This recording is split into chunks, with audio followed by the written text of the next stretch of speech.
What do you think of the DC mayor's complimentary attitude towards Trump's actions in the city? Yeah, it's an interesting one. Well, I'll do this one and the next one, and then we'll move to a different portion of the show. What do I think about it? She's got a tough job. First of all, you should know that locally, her responses could spell the end of her career. She is going to run for mayor again, and absent what Trump is doing, I don't know. I think she probably would have won. And now with what he's doing and her response to it, it might spell the end of her career here in DC. It's not really an exaggeration. It's a little too early to tell, but I've seen people locally upset with her before. I've never seen it like this. What that means electorally, we'll have to see. But I can tell you that locally, her responses have driven Washingtonians irate. And it has emboldened her critics on the city council, Phil Mendelson in particular, but not just him, to lash out at her. So yeah, so understand that this might be the end of her political career as a consequence, here anyway. But she's got a tough job. Basically, she has to thread a very difficult needle, which is there's not much she can do to counter what Trump is doing. You may have seen today that the Attorney General here in DC is now suing the Trump administration about the National Guard, which they fucking should.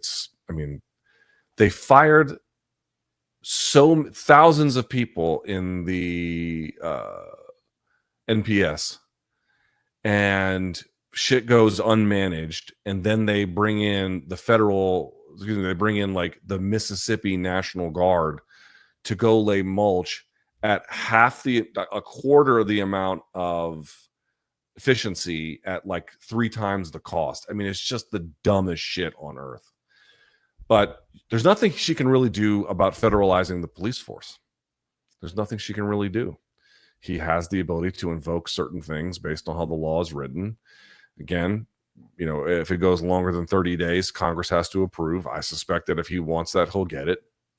Very funny that Trump was actually on the mayor's side when Congress took out $1.1 billion from the DC budget just to play fucking games with us. Trump actually asked Congress to put it back in, and they didn't do it. But on this, when it comes to being punitive towards blue cities, there's nothing they love more, especially DC. So here's the problem. What do you do if you're her?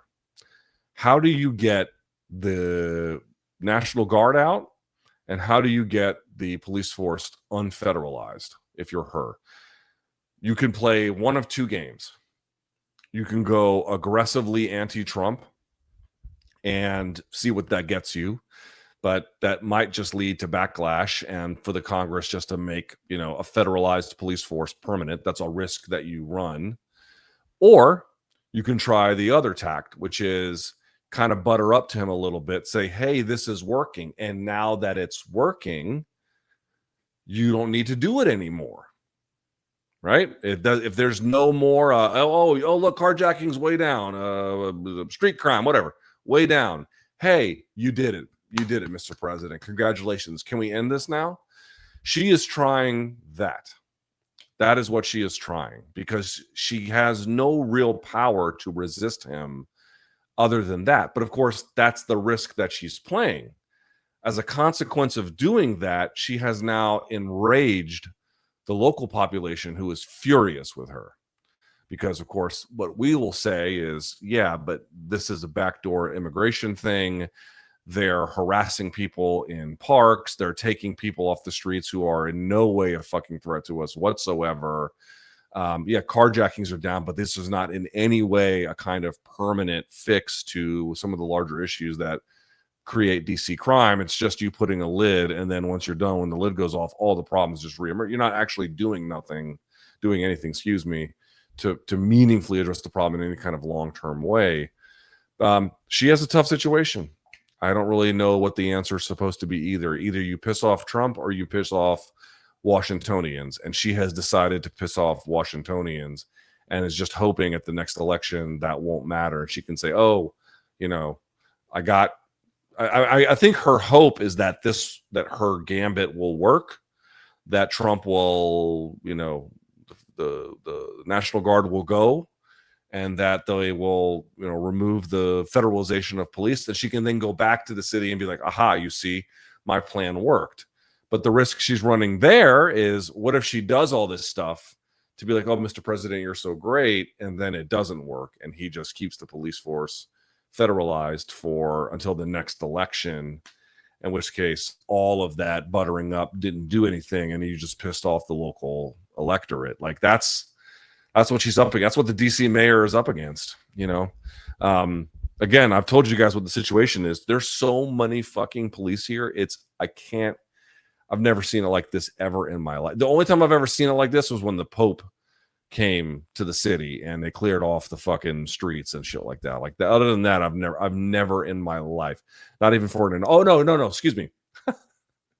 I take that back.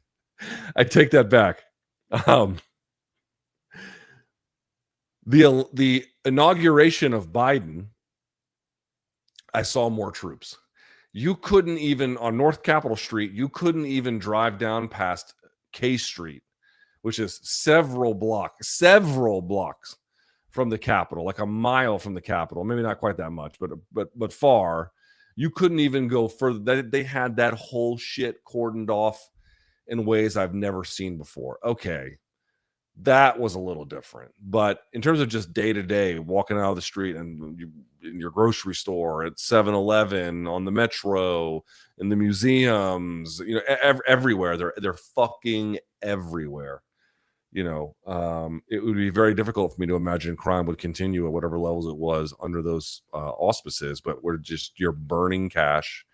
There's no meaningful reduction long-term to any of this shit. And it's just backdoor immigration enforcement to tear communities apart. Yeah, thanks, but no thanks. All right.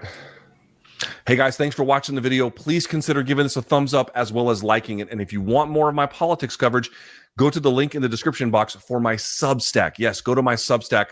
We might put a QR code on the screen here as well. Tons of exclusives, interviews, chat functionality with a whole different community over there. Tons of fun stuff. Give it a look.